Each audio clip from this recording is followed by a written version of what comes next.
SS Rajamouli morning నుంచి ఈ పేరు విపరీతంగా వైరల్ అవుతుంది. అయితే ఆయన ఏదో గొప్ప పని చేసి కానీ లేకపోతే ఇంకేదైనా ఒక అవార్డు ఆయనకు వచ్చి కానీ మార్నింగ్ నుంచి ఈ పేరు వైరల్ అవ్వట్లేదు. ఒక సూసైడ్ నోట్ అండ్ ఒక సూసైడ్ వీడియో ఆయన పేరు మార్నింగ్ నుంచి ప్రతి న్యూస్ ఛానల్లో, ప్రతి వెబ్సైట్లో, ప్రతి టీవీ ఛానల్లో, ప్రతి చోట కూడా వినపడేట్టు చేస్తుంది. అయితే ఏంటి అసలు ఆ సూసైడ్ నోట్ అండ్ ఆ వీడియో ఎవరు చేశారు, అసలు ఎవరు ఆ వ్యక్తి?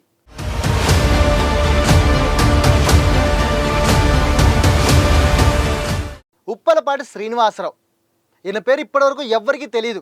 అయితే ఈరోజు మాత్రం ఆయన పేరు విపరీతంగా వినపడుతోంది. కారణం, ఆయన ఎస్ఎస్ రాజమౌళిని టార్గెట్ చేస్తూ ఆయన వల్ల నేను చనిపోబోతున్నాను, నేను సూసైడ్ చేసుకుంటున్నానని ఒక 4 నిమిషాల వీడియో అండ్ ఒక A4 సైజు పేపర్లో ఒక సూసైడ్ నోట్ రాసి రాజమౌళి సన్నిహితులకి అండ్ కొంతమంది అఫీషియల్స్ కూడా లెటర్ని, ఆ వీడియోని ఫార్వర్డ్ చేసి తను సూసైడ్ చేసుకుంటున్నాను అని చెప్పేసి చెప్పడం.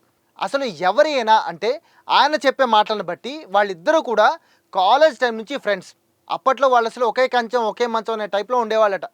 ఆ టైంలో రాజమౌళి చాలా జులాయిగా తిరుగుతూ ఉంటే ఈయన ఆయన్ని చాలా సపోర్టివ్గా ఉండేవాడు. అండ్ వీళ్ళిద్దరికీ సంబంధించి ఒక అమ్మాయిని కూడా వీళ్ళిద్దరూ ఇష్టపడ్డారట.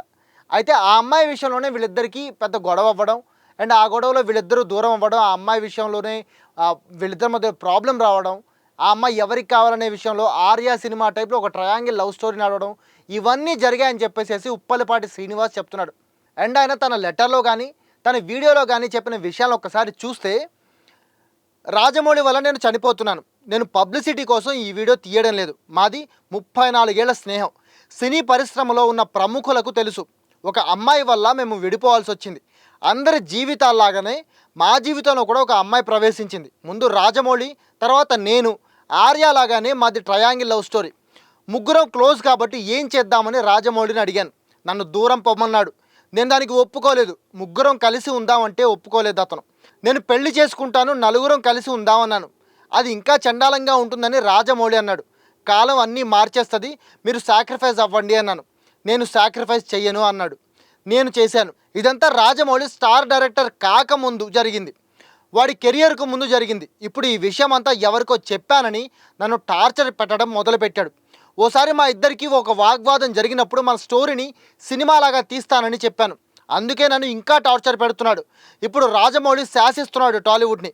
ఒక ఫ్రెండ్ వల్ల నా జీవితం ఇలా అయ్యిందని నాకు బాధేస్తుంది, మీరు కూడా అమ్మాయిలతో పెట్టుకోవద్దు, వాడికి చెప్పినా అర్థం అవడం లేదు కాబట్టి ఈ వీడియో తీస్తున్నాను, నా దగ్గర ఎలాంటి సాక్ష్యాలు లేవు, సుమోటోగా కేసు తీసుకొని విచారణ చేయాలి, లై డిటెక్టర్ టెస్ట్ చేసి నిజాలు రాబట్టాలి అని ఆయన తన లెటర్లో రాసుకొచ్చాడు.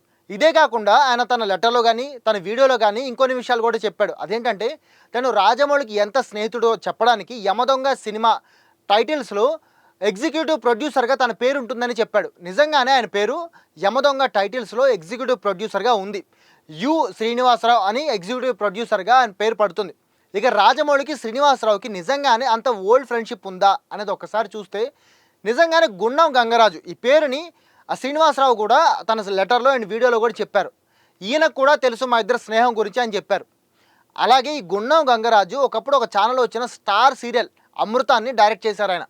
ఆ సీరియల్లో కూడా రాజమౌళి అన్నయ్య కాంచి నటించారు అండ్ ఆ సినిమాలో రమా రాజమౌళి కూడా నటించారు. అంటే ఖచ్చితంగా ఇటు రాజమౌళికి అండ్ గుండం గంగరాజుకి సంబంధం ఉంది. ఆయన పేరుని ఈ శ్రీనివాసరావు ఎత్తారు కాబట్టి సో వీళ్ళకు కూడా ఫ్రెండ్షిప్ అనేది ఉండే అవకాశం ఉంటుంది. అయితే నిజంగానే ఇంత ఒకే కంచం ఒకే మంచం రేంజ్ ఫ్రెండ్షిప్ ఉందా, లేకపోతే దీన్ని యూజ్ చేసుకోవాలని శ్రీనివాసరావు ఇలాంటి వీడియోలు లెటర్లు పంపిస్తున్నారా అనేది కూడా తెలియాల్సింది. అయితే దీని మీద ఇప్పటివరకు కూడా పోలీసులు ఎలాంటి సుమోటోగా కేసు తీసుకోలేదు అండ్ రాజమౌళి కూడా తన వైపు నుంచి ఎలాంటి రియాక్షన్ ఇవ్వలేదు. ఒకవేళ రాజమౌళి ముందుకొచ్చి ఈ ఇష్యూ మీద ఏదైనా రియాక్షన్ ఇస్తే తప్పితే అసలు ఈ ఇష్యూ నిజాలు ఏంటి అనేది తెలిసే అవకాశం లేదు. మరి రాజమౌళి దీని మీద ఎలాంటి రియాక్షన్ ఇస్తారో చూడాలి. అయితే మీరేమనుకుంటున్నారు, నిజంగానే రాజమౌళి శ్రీనివాసరావు తన లెటర్లో అండ్ వీడియోలో చెప్పినట్టు చేశాడంటారా? అలా అని మీరు అనుకుంటున్నారా? లేకపోతే రాజమౌళి స్టార్ డైరెక్టర్ అయ్యాడు కాబట్టి ఆయన స్టార్డమ్ని యూజ్ చేసుకొని తను పబ్లిసిటీ చేసుకోవాలనే ఆలోచనతోటి ఈ శ్రీనివాసరావు ఇలాంటి లెటర్లు అండ్ వీడియోలు రిలీజ్ చేశాడంటారా? కామెంట్ చేసి చెప్పండి.